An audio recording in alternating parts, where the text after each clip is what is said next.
Hi అండి. Welcome to my channel Bhagyalakshmi పచ్చ. ఎలా ఉన్నారు? బాగున్నారా?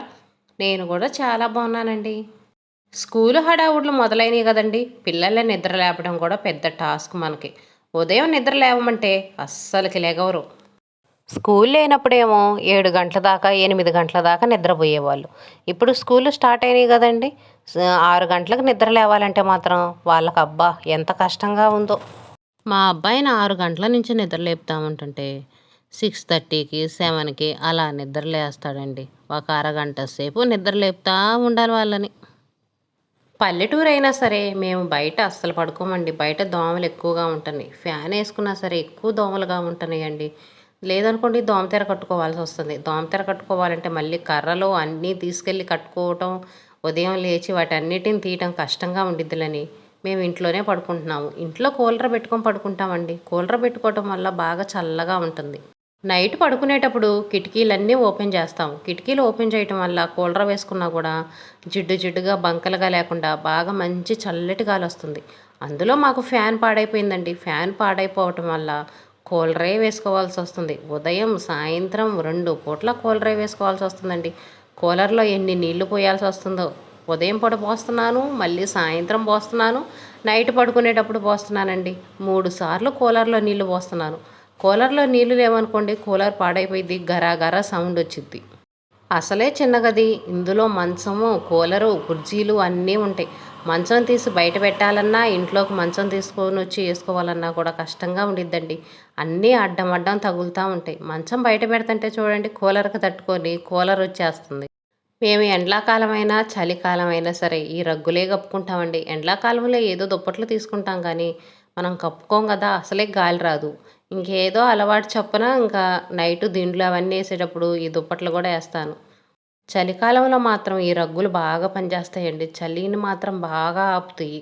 ఇప్పుడైతే ఇలాంటి రగ్గులు రావట్లేదండి. బాగా మెత్తగా స్మూత్గా ఉంటాయి. ఎండాకాలంలో కూడా కొంచెం మేము కూలర్ పెట్టుకుంటున్నాం కదండి, తెల్లారుజాముకి చలి వస్తుంది. చలి వచ్చినప్పుడు ఈ రగ్గులు కప్పుకున్నామంటే బాగా వేడిగా బాగుండిద్ది. ఇంకా మా అబ్బాయి స్కూల్కి వెళ్ళాలి కదండి, ఇంకా వాడి కోసం కూర చేస్తున్నాను. బంగాళదుంప ఫ్రై చేస్తున్నాను. మాకేమో దొండకాయలు ఉండయి ఇంట్లో. దొండకాయ టమాటా కూర చేద్దాం అనుకుంటున్నాను. వాడికి ఇదిగోండి బంగాళదుంప ఫ్రై చేస్తున్నాను. ఒక పొయ్యి మీద రైస్ పెట్టేశాను. అన్నం ఉడుకుతుంది. ఇంకా బంగాళదుంపలు పొట్టు తీస్తున్నానండి. వాడైతే ఇంకా నిద్ర లేవలేదు, నిద్రపోతున్నాడు. నిద్ర లేచినాక టిఫిన్ చేయొచ్చులే, ముందు కూర చేసి పెట్టామనుకోండి ఒక పని అయిపోయింది కదా. పిల్లలు స్కూల్కి వెళ్ళేటప్పుడు మాత్రం ఉదయం నిద్ర లేచిన వెంటనే ముందు పొయ్యి మీద అన్నం పెట్టేస్తాను. తర్వాత ఏం కూర చేయాలని కూరగాయలు చూసుకొని కూరగాయలు కట్ చేసి పొయ్యి మీద వేస్తాను. ఎందుకంటే కూర అవ్వటానికి కొంచెం లేటు టైం పట్టిద్ది కదండి, అందుకని ముందు కూరగాయలు కట్ చేసి కూర పొయ్యి మీద వేస్తాను. టిఫిన్ అనుకోండి, పిల్లలు స్నానం చేయటానికి వెళ్ళేటప్పటికి మనం టిఫిన్ చేసేయచ్చు. అంటే టిఫిన్కి ఏం కావాలని ముందు రెడీ చేసి పెట్టుకొని పిల్లలు స్నానం చేసి వచ్చేటప్పటికి మనం టిఫిన్ చేసి పెట్టామనుకోండి చక్కగా తినేసి వెళ్తారు. అందుకని నేను అసలు ముందు కూరే చేస్తాను. కూర చేసిన తర్వాతే టిఫిన్ పని చేస్తాను. ముందు పిల్లలకు అవసరమైన వాటికి రెడీ చేసి పెడతానండి. మాకేమో దొండకాయ టమాటా కూర చేయాలంటున్నాను కదండి, ముందు పిల్లలకి కూర చేసి పెట్టి తర్వాత మాకు చేస్తాను. పిల్లలకి ఇష్టమైన కూర చేసి పెట్టామనుకోండి లంచ్ బాక్స్ అనేది వెనక్కి రాకుండా ఉండిద్ది. ఇష్టంగా కడుపు నిండా తింటారండి. ఇష్టం లేని కూర పెట్టామనుకోండి వాళ్ళు సరిగ్గా తినరు, సరిగ్గా చదవలేరు, ఇంటికి వచ్చేటప్పటికి నీరసపడిపోతారు. అందుకని వాళ్ళకి నచ్చిన కూర చేసి పెట్టామనుకోండి ఇష్టంగా కడుపు నిండా తింటారు. ఒక పొయ్యి మీద అన్నం ఉడుకుతుంది, ఒక పొయ్యి మీద కూర వేసానండి. ఇంక ఇప్పుడు టిఫిన్కి రెడీ చేసుకుంటున్నాను. నిన్న గుంట పునుగులు పోసాను. గుంట పునుగులు పోయంగా కొంచెం పిండి మిగిలిందండి. ఆ పిండిలో ఇదిగోండి గోధుమ పిండి మిగులుతున్నాను. ఎంత చాలా కొంచెం, ఒక గరిట 2 గరిటెల పిండే మిగిలింది. ఆ పిండికి ఇంకా కాంబినేషన్గా గోధుమ పిండి వేస్తున్నాను. గోధుమ పిండి వేసుకొని గుంట పునుగులు పోసుకుంటే కూడా బాగానే వస్తాయండి. టేస్ట్ కూడా బాగానే ఉండిద్ది, మా పిల్లలు తింటారు. ఒకసారి నేను చేసి పెట్టాను, పిల్లలు ఇష్టంగానే తిన్నారు. ఇంకా పిల్లలు ఇష్టంగా తిన్నప్పుడు మనకు చేయటానికి ఇబ్బంది ఏమి ఉండదండి. పిల్లలు తినకపోతే మనకు చేయాలంటే కష్టం, కానీ పిల్లలు తిన్నప్పుడు వాళ్ళకి నచ్చినవి చక్కగా చేసి పెట్టచ్చు. కాకపోతే చట్నీ ఉండాలండి, చట్నీ లేకపోతే అస్సలు తినరు. నిన్న మిగిలిన చట్నీ ఫ్రిడ్జ్లో పెట్టేశాను. ఇంకా ఉదయం నిద్ర లేచిన వెంటనే పిండి గిన్నె, చట్నీ గిన్నె, పాల గిన్నె అన్నీ తీసి బయట పెట్టానండి. మిక్సీ జారు పెద్దది అవ్వటం వల్ల కొంచెం చట్నీ వేసుకోవాలంటే కష్టంగా ఉంటుందండి. ఇంట్లో ఉన్నది ముగ్గురము, ముగ్గురికి ఎక్కువ చట్నీ వేసుకుంటే మిగిలిపోతుంది. తక్కువ చట్నీ వేసుకుందామంటేనేమో చిన్న జారు పనిచేయట్లేదు. అందుకని ఎక్కువ చట్నీ వేసుకొని 2 రోజులు వాడుకోవాల్సి వస్తుంది. ఈ పిండిని కూడా మనం గుంట పునుగులు పోసుకుంటాం కదండీ నార్మల్‌గా. ఇంకా అలాగనే ఉల్లిపాయలు, పచ్చిమిర్చి, కరివేపాకు, జీలకర్ర మన ఇష్టం ఎవరేం తింటారో అవన్నీ వేసి కలుపుకొని గుంట పునుగులు పోసుకుంటే టేస్ట్ మాత్రం చాలా బావుండిద్దండి. ఇంకా అన్నం ఉడికిందండి. ఒక పొయ్యి ఖాళీగా ఉంది కదా! ఆ పొయ్యి మీద ఇంక నీళ్లు పెట్టాను. మా వాడు స్నానం చేస్తాడులే అని. నీళ్లు కాగేలోపు ఇంక ఇదిగోండి మాకు దొండకాయ టమాటా కూర చేయాలన్నాను కదా! ఇంకా ఆ కూరగాయలు కట్ చేసుకుంటున్నాను. నీళ్లు కాగి పిల్లలు స్నానం చేసి వచ్చేదాకా మనం టైం వేస్ట్ చేసుకోవటం ఎందుకులని నేను కూరగాయలు కట్ చేసుకుంటున్నానండి. మాకు అంట్లు కడగటానికి బట్టలు ఉతకటానికేమో బయటికెళ్ళాలి. సపరేట్గా అక్కడ కూర్చొని పనులు చేసుకోవాలండి. ఇక్కడికి మళ్ళీ రావటం చూసుకోవటం అంటే చాలా ఇబ్బందిగా ఉంటుంది. కుదరదు అసలుకి. అందుకనే పొయ్యి కాడ పనులన్నీ వీలైనంత వరకు పిల్లలు స్కూల్కి వెళ్ళేలోపు ఈ పనులన్నీ ముగించేసుకుంటాను. దొండకాయలన్నీ పండిపోయినాయండి. రాత్రే తెప్పించాను. రాత్రే తెప్పించి కూడా ఫ్రిడ్జ్‌లోనే వేశాను. వెంటనే బయట కూడా ఉంచలేదు. అయినా దొండకాయలు చాలా పండిపోయినాయి. తీసుకొచ్చేటప్పుడే పండిపోయినట్టుంది. ఫ్రై చేయటానికైతే ఇంక అస్సలు పనికిరావు. పచ్చడికి గానీ, కూరకు గానీ పనికొస్తాయి. కూరగాయలు మాత్రం చాలా రేట్ ఎక్కువగా ఉన్నాయండి. టమాటాలు కూడా కేజీ రూ. 60 దొండకాయలు, బెండకాయలు ఇవి కూడా కేజీ రూ. 40 తీసుకుంటున్నారు. రూ. 40 అయినా కానీ చూడండి దొండకాయలు మొత్తం పండిపోయినాయి. మరిన్ని కూరగాయలు కట్ చేయాలంటే మాత్రం నేను కత్తిపీటతోనే కట్ చేస్తానండి. ఇంకేదో 1, 2 కట్ చేయటం అయితే చాక్‌తో గ్యాస్ బండ కాడ కట్ చేస్తా కానీ, బంగాళదుంపలంటే 2 బంగాళదుంపలే కాబట్టి గ్యాస్ బండ మీద కట్ చేశాను. దొండకాయలంటే మరిన్ని ఉంటాయి కదండీ! దొండకాయలు కట్ చేయడానికి కూడా కొంచెం టైం పట్టిద్ది కదా! అందుకని కత్తిపీటతోటే కట్ చేస్తాను. ఇలా చక్కగా కూర్చొని కూరగాయలు కట్ చేస్తాను. నేను దొండకాయలు కట్ చేసేలోపు మా వాడు స్నానం చేసి వచ్చాడండి. వాడి కోసం ఇంక టిఫిన్ చేస్తున్నా. గుంట పునుగులు పోస్తున్నా. గుంట పునుగులు పోసేటప్పుడు ఫస్ట్ అంటుకోకుండా బాగా నీట్‌గా రావాలంటే ఇదిగోండి కొంచెం ఆయిల్ వేయండి. ఆయిల్ వేసి ఉల్లిపాయతో రుద్దండి. గుంట పునుగులనేవి అంటుకోకుండా బాగా వస్తాయి. ఇది నాన్ స్టిక్‌ది కాదండి. ఇనపదైనా సరే గుంట పునుగులు బాగా వస్తాయి. దోసల పిండి లేకపోయినా సరే అచ్చం గోధుమ పిండితో అయినా పోసుకోవచ్చండి. కొంచెం గోధుమ పిండి, కొంచెం వరిపిండి కలుపుకొనైనా పోసుకోవచ్చు. లేదనుకోండి అచ్చం గోధుమ పిండితో ఉల్లిపాయలు ఎక్కువ కోసేసుకొని, పల్లీ చట్నీ వేసుకొని, లేదనుకోండి అల్లపు చట్నీ వేసుకొని తింటే టేస్ట్ మాత్రం సూపర్‌గా ఉంటాయండి. మా పిల్లలైతే మాత్రం ఇష్టంగా తింటున్నారు. గుంట పునుగులు ఎప్పుడైనా సరే మూత పెట్టుకొని కాల్చుకోవాలండి. మూత పెట్టామనుకోండి త్వరగా కాలుతాయి. గుంట పునుగులు పోసేటప్పుడు మనం గ్యాస్ సిమ్‌లో పెట్టుకుంటాం కదా! కాలటానికి కొంచెం లేట్ అయిద్ది. అందుకని మూత పెట్టామంటే త్వరగా కాలుతాయి. చూడండి అంటుకోకుండా ఎంత ఈజీగా వచ్చేస్తున్నాయో అన్నీ చక్కగా పర్ఫెక్ట్‌గా వస్తున్నాయండి.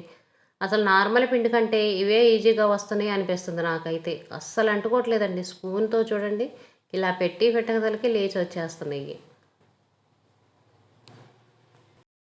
వీటిని తిప్పి వేసిన తర్వాత కూడా 1 నిమిషం, 2 నిమిషాలు కాలనివ్వాలండి. లేదనుకోండి పచ్చి పచ్చిగా ఉంటాయి. అందుకని 2 వైపులా కాల్చుకోవాలి. 2 వైపులా కాల్చుకుంటేనే లోపల పిండనేది, పచ్చనేది లేకుండా తినేటప్పుడు బావుంటాయి. మా అబ్బాయి వాటికి అన్నం వండేశాను. వాడి వాటికి కూర చేశాను. వాడి వాడికే టిఫిన్ చేశానండి. ఇంకిప్పుడు మాకు చేస్తున్నాను. ఇదిగోండి దొండకాయలు కోసానన్నాను కదా! ఇంక మాకు దొండకాయ టమాటా కూర చేస్తున్నాను. టిఫిన్ మేము తినబోయేటప్పుడు పోసుకుంటామండి. ఈ పనులన్నీ చేసి, నేను అంట్లు కడిగేసి, బట్టలు ఉతికేసి, అప్పుడు టిఫిన్ చేసుకొని తింటాను. ఈలోపు మా ఆయనొచ్చాడనుకోండి, మా ఆయనకి టిఫిన్ చేసిస్తాను. ఎవరెప్పుడొస్తే వాళ్ళకప్పుడు చేసిస్తా ఉంటానండి. ముందైతే చేసి ఉంచను. ఆరిపోతాయి గదా! ముందు చేసి పెట్టుకుంటే తినబుద్ధి కాదు. అందుకని ఎవరు ఎప్పుడొస్తే వాళ్ళకి గుంట పునుగులు గానీ, దోసలు గానీ పోసిస్తా ఉంటాను. ఇడ్లీ అయితే మాత్రం ఇంక అందరికి ఒకేసారి వేస్తాను. దొండకాయ టమాటా కూర కూడా చాలా బావుండిద్దండి. దొండకాయ ఫ్రై చేసుకునే దానికంటే కూడా టమాటాలు వేసుకొని కూర చేసుకుంటే చాలా బావుంటది. మనం ఫ్రై చేయాలంటే ఎక్కువ ఆయిల్ పట్టిద్ది. టైం కూడా చాలా సేపు పట్టిద్ది. కాకపోతే పిల్లలు తినరు గానీ పెద్దవాళ్ళమైతే మనం చక్కగా తినేయొచ్చు. టమాటాలు కూడా ఎక్కువ వేసుకోవాల్సిన అవసరం లేదండి. 1, 2 టమాటాలు వేసుకుంటే చాలు. కొంచెం ఉప్పు, పసుపు వేసి ఒక 5 నిమిషాలు, 2 నిమిషాలు మగ్గనిచ్చి, తర్వాత కారమను కొంచెం వాటర్ పోసుకుంటే చాలండి. మసాలా తినేవాళ్ళు మసాలా వేసుకోవచ్చు. మేమైతే మసాలా తినమండి. అందుకని నేను మసాలా వేయలేదు. ఇంకా మా వాడి కోసం ఇదిగోండి పాలిస్తున్నాను. బూస్ట్ ఏసి ఇస్తానండి. ఇంట్లో బూస్ట్ లేదనుకోండి టయానికి బ్రూ ఉన్న కొంచెం టీ పొడి వేసి అట్లా ఇస్తాను. పాలు కాగేటప్పుడు కొంచెం టీ పొడి వేస్తానండి. టీ పొడి వేసి కొంచెం కాగనిచ్చి ఇస్తాను. ఎక్కువ శాతం బూస్టే వేసుకుంటాడు. ఇంకా బూస్టు ఇంట్లో లేదు, తీసుకొచ్చే టైం లేదు అనుకున్నప్పుడు ఇలా చేస్తుంటాను. అచ్చం పాలు వైట్‌గా ఉంటే అస్సలుగా తాగడండి. వద్దని అక్కడ పెట్టేసి ఎళ్తాడు. ఇంకా పిల్లలు తాకపోతే స్కూల్కి వెళ్తారు, వాళ్ళకి ఆకలి అవుతూ ఉంటుందని కొంచెం టీ పొడి ఒక అర స్పూన్ వేస్తాను. కలర్ మారిద్దని వేస్తానండి. కలర్ మారటం కోసమే, లేదనుకోండి పిల్లలకి టీ పొడి వేసి ఇవ్వటం అంత మంచిది కాదు కదా. ఇంట్లో ఫ్యాన్ పని చేయకపోవటం వల్ల ప్రతి దానికి కూలర్ పెట్టుకోవాల్సి వస్తుందండి. కూలర్ ఎక్కువసేపు పెట్టుకుంటేనేమో వాటర్ పోసుకోవాల్సి వస్తుంది. బాగా ఇబ్బంది అయిపోయింది. ఇంకా మా వాడు పాలు తాగేసి స్కూల్కి వెళ్ళిపోయాడండి. ఇంక ఇప్పుడు ప్రశాంతంగా నా పని అనేది చేసుకుంటున్నాను. హాట్ వాటర్ తాగుతానండి. ఉదయం నిద్ర లేచిన వెంటనే హాట్ వాటర్ తాగటానికి కుదరదు. అదిగాక ఆ వాటర్ తాగాననుకోండి నాకేంటో పొట్టలో తిప్పినట్టుగా అనిపించిద్ది. వాటర్ తాగాలంటే నేను కాసేపు ప్రశాంతంగా కూర్చోవాలి. కూర్చొని వాటర్ తాగుతానండి. అన్నీ ఒకేసారిగా గటా గటా తాగేయలేను. కాసేపు ప్రశాంతంగా ఒక 10 నిమిషాలు పావుగంట కూర్చోవాలి. ఉదయం పూట మనం కూర్చోడానికి కుదరదు కదండి. పిల్లల స్కూలు హడావుళ్ళు ఉరుకులు పరుగుల మీద మనం కూర్చొని వాటర్ తాగాలంటే తాగలుగుతామా? తాగలేము. అందుకని పిల్లల స్కూల్కి వెళ్ళిన తర్వాత వాటర్ తాగుతాను. వాటర్ తాగేసి ఇంకా అంట్లు కడిగేసి బట్టలు ఉతికేసి ఇంక అప్పుడు టిఫిన్ తింటాను. టిఫిన్ తిన్న తర్వాతే టీ తాగుతానండి. ఉదయం పూట టీలు కాఫీలు తాగే అలవాటైతే లేదు నాకు. పిల్లలయి పోయిన సంవత్సరం బుక్స్ ఉన్నాయండి. ఇంకా అవన్నీ తీసి ఒక గోతంలో పెట్టేద్దామని తీశాను. అంతకుముందు బ్యాగుల్లోనే ఉండేయండి. బ్యాగుల్లోనే ఉంచి బల్ల మీద వేశాను. ఇంకిప్పుడు పిల్లలు స్కూల్కి వెళ్తున్నారు. వాళ్ళకి బ్యాగులు అవసరం కదా. అందుకని తీసి గోతంలో పెడుతున్నాను. బ్యాగులు ఉతికేశానండి. పిల్లలకి స్కూల్ స్టార్ట్ అయిపోయే ముందు రోజు బ్యాగులు ఉతికేశాను. మా అమ్మాయి బ్యాగ్ ఉతికేస్తే ఇంకా తనేమో హాస్టల్కి తీసుకెళ్ళింది. మా అబ్బాయి బ్యాగ్ కూడా ఉతికేశానండి. వాడు ఇంకా బుక్స్ సర్దుకోలేదు. ఇప్పుడు ప్రస్తుతానికైతే 1, 2 నోట్సులు తీసుకొని స్కూల్కి వెళ్తున్నాడు. ఇంకా మండే నుంచి అయితే మొత్తం బుక్స్ తీసుకొని వెళ్ళాల్సి వచ్చిద్దట్టుంది. పాత బుక్స్ అన్నీ నేను ఉల్లిగడ్డలకి వేస్తానండి. మీరైతే ఏం చేస్తారో నాకు తెలియదు కానీ నేనైతే మాత్రం ఉల్లిగడ్డలకి వేస్తాను.